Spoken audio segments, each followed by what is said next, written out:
Hi, Dan Dustin here again.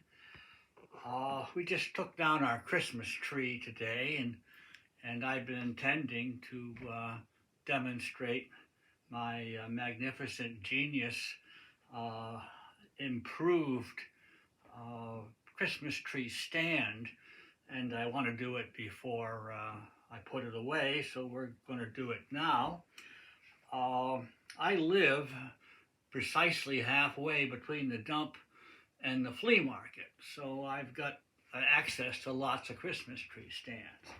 The bottom line is a Christmas tree stand has to have at least 5 bolts.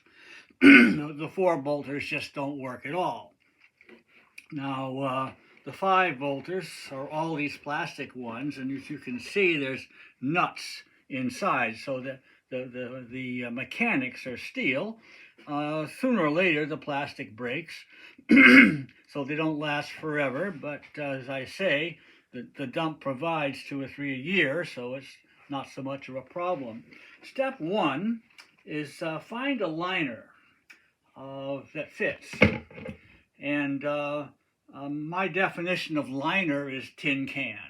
But I happen to find this thing that fit a little better than any tin can I could find. It's a Tupperware thing, so that's what I'm using. But find something, anything, it doesn't matter. And then mark its place. You see that mark there and this mark here.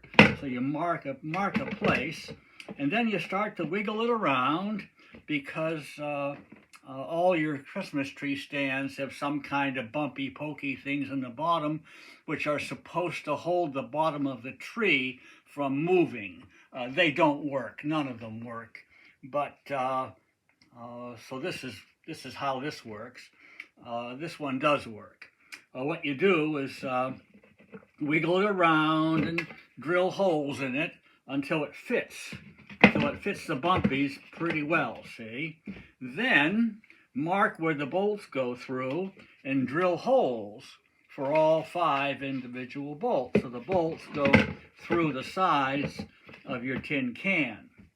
Then you take your tin can and you put it on the bottom of your tree. Just nice how you like it. And you put a couple of screws, see? There's screws and holes. See, these holes fit the bumpies, and these holes I made to fit the screws. So what you do is you screw the tin can to the bottom of the tree. Then you put the tree with the screws. I'll take them out now. So there's a tree in here now, see? So you put that in, all lined up and nice and down, and then your bolts go through the holes, see, in your tin can. I tend to like to use a power on the bolts, but I don't have the power set up right now. So the bolts go through the hole in the tin can, and they grab the tree. So now the tree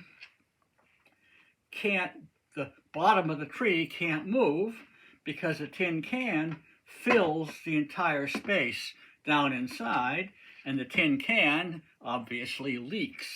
So the water you put in still sits inside the original Christmas tree stand, and that's how it works. Now, the tree we used this year happened to have a very, very skinny stem. So what I did was I took a block of wood and I screwed a block of wood up onto the tree first, nice and tight all the way in, obviously. And then I put that tree with this block of wood into the can, and I screwed the can to the block of wood. That's just because I had a tiny, tiny tree. But that's the trick, and you can do it, and it won't cost much, especially if you live near the dump and can pick up a 5-bolt Christmas tree stand for nothing.